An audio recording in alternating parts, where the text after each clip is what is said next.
Well, hello everyone. I am today going to review Payday 3. It just got released a few days, and I'll be going through all the options and let you know my initial impression of the game.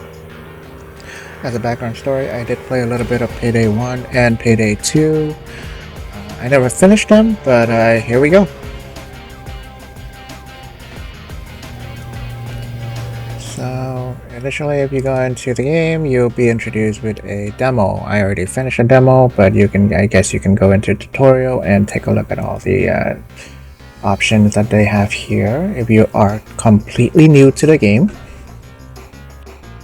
you should be aware of is at the start of the game, it will ask you to link your Nebula account to your Steam.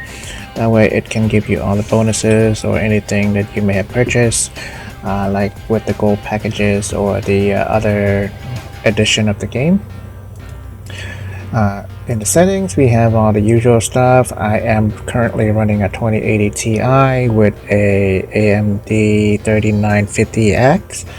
I'm running on 1440 and my monitor is capable of 120 FPS.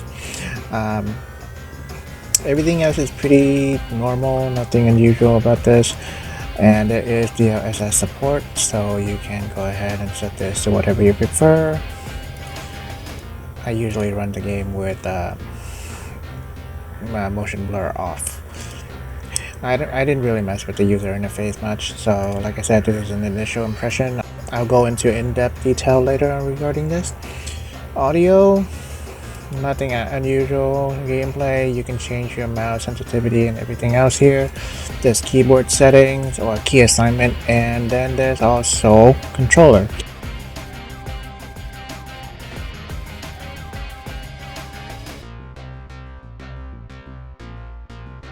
I probably wouldn't play this game on controller, but I don't judge. And then there's a list of challenges you can try. I'm not going to go over them. There is way too many. And then let's go to the vendor. So this game is a little bit different now. You start out with a set of crappy weapons, like every game there is. And then as you level up, you unlock the guns, and then you can go ahead and buy them and change your loadout. You can make multiple loadouts, and as you level up, you can see that the weapon gets way more stronger, and you can even customize it at some point with stickers and paint color. And then there are other cosmetic stuff which doesn't really add anything except cosmetics. And there's clothing, and there's this stuff, C-stacks. I haven't used these yet, but I'm assuming they're gonna come in handy at some point in the game. You do buy them with the in-game money, and you can only buy them at certain time. This is a real life timer, so you're gonna have to keep an eye on that. And this is where you customize your loadout. You can change your gun. Since this is the beginning of the game, I don't really have anything else. And let's talk about skill. So this game is a little bit different. As you level up, you have to set skill for researching, and then as you level up in the game, you get more skill points. The skill will get unlocked, and if you don't set the skill, whatever skill you want to be researched, the game will automatically just set it for you. And I guess it's really up to you if you want to just let the game do it, or you have your own preference on which skill you want to be unlocked first. So like it looks, everything is under research right now because I just started the game, and that's about it. Let's go in and see a heist. This is your first heist, and in the lobby you can change to public, friends only, or invite only. It's really up to you. Like previous game or previous Payday games, they are insanely hard, so if you don't know what you're doing, I recommend you stick to normal. Alright, so at the waiting screen or the lobby, you're gonna be pretty much waiting for people to play with, and you can add an ammo bag, medic bag, or whatever. So you start out with pretty much just a civilian. You're walking into the target, which is a bank in this case, and you can do whatever you want. You can go in gun blazing, or you can slowly sneak your way in and disable the alarm and do everything in a stealthy way. Or you can again Depending on your choice, you can go in gun blazing or just throw a grenade and kill a bunch of civilians. Just keep in mind that if you do kill a civilian, you are going to be penalized.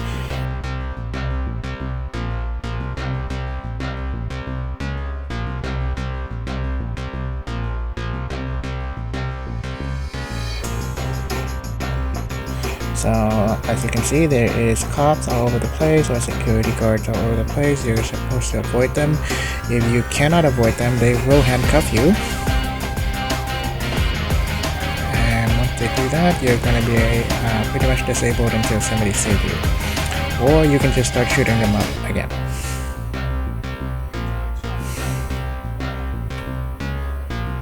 So in this case, I guess somebody started it, and you can pretty much figure that out by seeing the mask being put on there. That signals all action is going to be ready.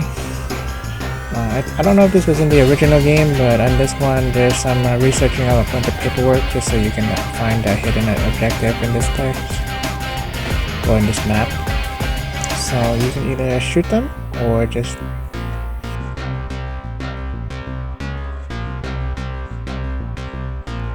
turn them into a human shield.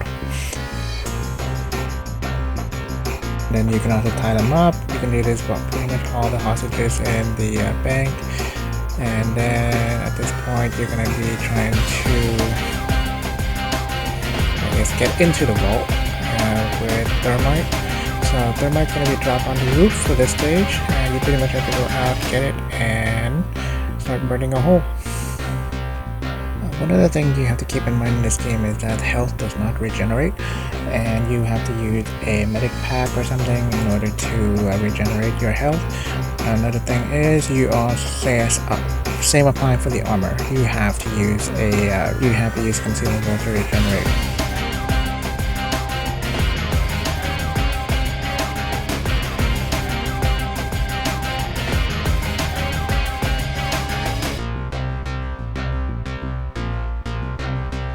And as you can see right here, I ran around like a moron and the cop showed up and started shooting. As you can see, the thermite there, it's burning a hole to the ground.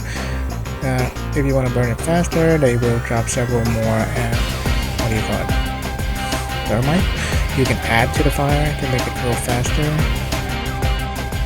There's two ways you can handle the cops. You can either trade civilians, they'll back up a little bit and give you some resources, or you can just shoot them all and they will back up for a little while, and then more waves will come. It gets harder as the more waves come. So this game does have a time component to it. You're gonna have to do it quick, and one other way you can do that is probably get used to the map. It's gonna get a little confusing because the map is kind of big and it's kind of confusing going up and down the stairs. So I guess in your first few try to remember your way around first. There are several things in this game that you can lock pick. Once you finish picking the lock, it will open for some additional resources like ammo or maybe health pack.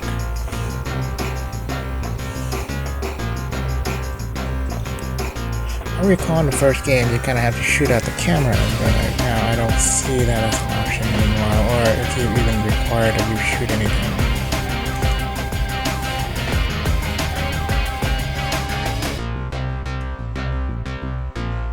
The cops come in waves and they are getting harder each time. They start with no armor, and then they come with armor, and then there's some specialized one that will knock you down and render you useless unless somebody come and rescue you. So, like I said, this game is pretty hard in a way due to the fact that you're going to have to know what you're doing, do it fast, get in, get the money, get out, and then defend yourself. There's several objectives always on the top left there. You're going to have to keep pretty much attention upon them at all times.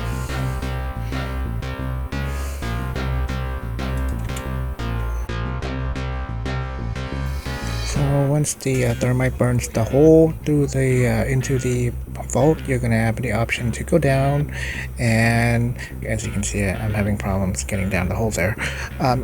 Anyway, you can probably, if you unlock the side quest, it'll mark which box is the additional money that you can pick up. Otherwise, you can actually open each one of these lockbox and get more money. Each one of them will have like a stack of money in there.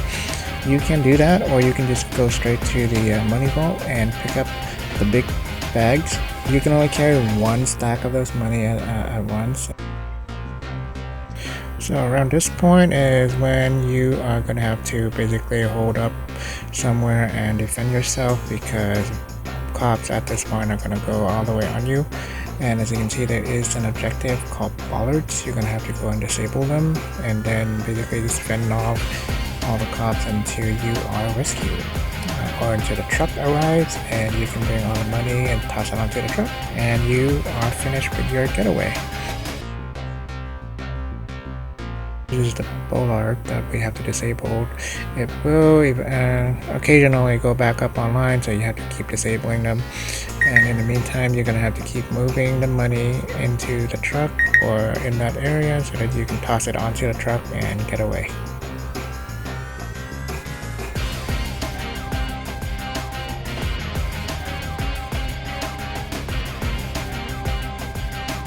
As you can see, this portion, you can see in the red there that one of my teammates is actually being attacked by one of those specialized cops. Pretty much you cannot do anything if you are the one being attacked. You have to wait for your buddy to go and rescue you. Maybe there's a skill somewhere in there and a skill tree that you can get that will help that, but again, I'm just starting this game, and so I don't really know if that's even possible. Cop is starting to come with heavy armor. It's going to take a lot of ammunition to take them down, especially with your beginner's weapon.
Currently I'm carrying a duffel bag with money, so I'm going to throw it in the car and go back to get the other one. Well, in this case, one of my buddies already took it, and he'll load it up and we'll be ready to get out. So this game you can probably play with 3 people or 4 people in a group. Depending on what the mission is and how complicated it is, it's pretty hard to beat it with bots as far as I'm concerned. And once you are ready, you finish the heist, it will tell you how much money you make, and if you killed anyone, if you did, it will subtract that from your total. I don't think money is going to be a problem in this game. It's more going to be your levels. I did one map and I'm level 4, so I guess leveling isn't that bad, but if you pay attention to the beginning, some of these weapons are actually in the level 100 something, 120 something. So you're gonna have to grind a lot if you want to use all these crazy weapons later. There are some DLC that are scheduled for release later, so I'm assuming the dev is gonna try to keep this game alive as long as possible, considering they are releasing this game with weapons that are level 120.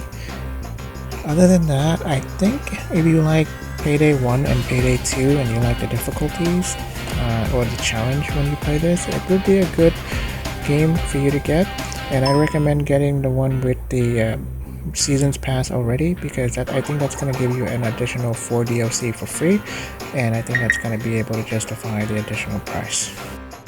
Anyway, thanks for listening, and I hope you enjoyed it.